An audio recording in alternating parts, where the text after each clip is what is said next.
Okay, now joined live once again in the interview room with the winning connections of the first Breeders' Cup race of 2012, Hightail in the Breeders' Cup Juvenile Sprint. With us left to right, Rajiv Miraj, the winning rider, his second Breeders' Cup win in his career. Of course, he rode Caleb's Posse to victory last year. Good shot with that filly. And then next to Rajiv is a gentleman who's a stranger to no one who's ever paid attention to the Breeders' Cup. Legendary trainer, Hall of Famer D. Wayne Lucas. For Wayne, congratulations. It's win number 19 in the Breeders' Cup. That's far and away a record, more than twice the number anyone has. Second most is Shug McGahee with 9. So Wayne, you've got a very nice 10-win bulge to nurse as the years go on. Congratulations on today's win. And one might ask why you thought Juvenile Sprint for a horse who was coming out of a two-turn race at Keeneland and was actually kind of closing in that race. Well, it was a lot of little things went into it. First of all, we thought that he was able to adapt to a shorter race. And we took a little run at the Breeders' Futurity at Keeneland. We were very, very strong in that race. Even though he ran fourth, I felt that we ran a very, very good race, and we could have maybe done a little better. We agonized a little bit. We found out that this race was light, and that the Juvenile later tomorrow was light also, then we could have probably got in either place. And I thought that they might give me the little person, not the big one, so I decided to go with this one. It's not real difficult, especially with two-year-olds, to shorten horses up and get them to accelerate in sprint. The hard thing is to get the two-year-olds that are going 6 furlongs all year to stretch out and go 1 mile and 16. That's a training feat. This is not that big a deal. You let them get a little bit happy and take them over there, and they run and they clock that early speed, and it's always too much speed, always. There will be too much speed in all the sprints when you watch them. And you clock it, and then you get a fearless rider that gives you a little room on the rail, and you say, come on up there, we'll get this done. Thank you. That's simple. Thank you. Rajiv, you took the shortest route home, saving all the ground on the rail. Take us through the trip, and then also recap for us whatever slight bumping there might have been that precipitated the steward's inquiry. Well, my horse broke really sharp and was up close.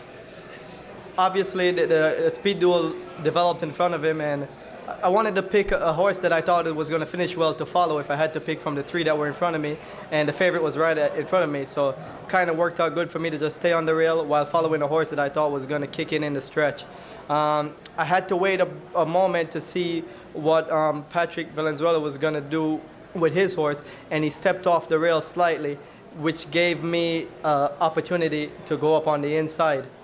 Once I got up on the inside, he saw that I got there, but I already established that position, and he came in and initiated the contact with my horse. But I just tried to stay straight and ride hard to the finish, and I don't think I did anything wrong. It was more so of the outside horse coming in and making the contact. That was the only contact that was actually made throughout the race. I don't think that the inquiry and the stretch run after watching the replay 3 or 4 times had any bearing on the race. And the stewards concurred to that, but I hadn't watching it live, your excitement, you don't know, and when they threw that thing up, you're always concerned. They throw up that objection sign, but once you watch it, I don't think it really had a lot of bearing on the race. I don't blame the connections for trying to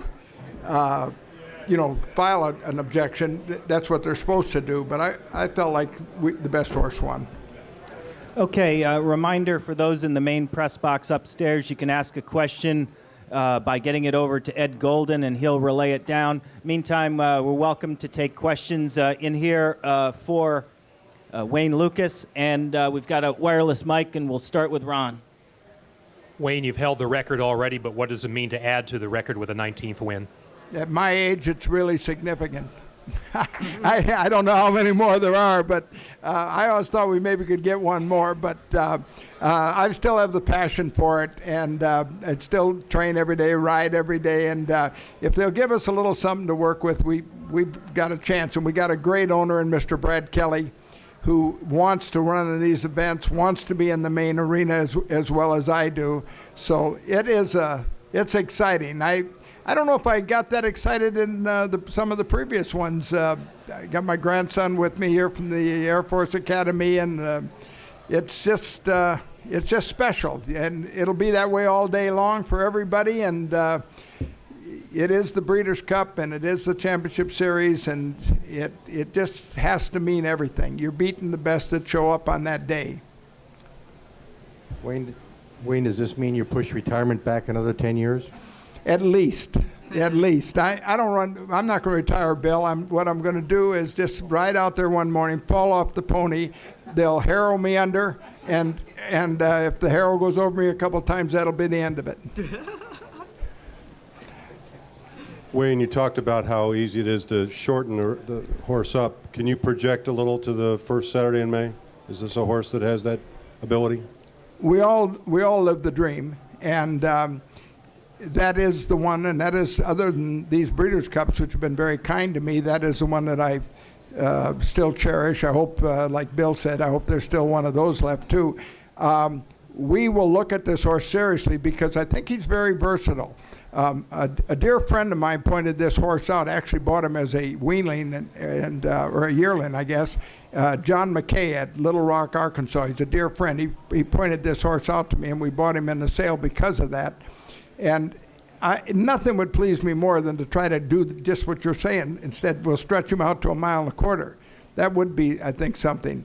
But he's got a pedigree to do that, and you can see he's got enough tactical speed. It's not totally out of the question. He's a big, strong horse and sound, and hell, we'll nominate him. You know that. Any other questions for Wayne or Rajiv? Well, gentlemen, congratulations on a 15-1 upset in our first Breeders' Cup weekend race of 2012, I should say. Rajiv Mirage and D. Wayne Lucas, congratulations on your performances with Hightail. We would like to see you all back here. Be my guest at 15, Rashad? Yes. Rashad and I want to be back.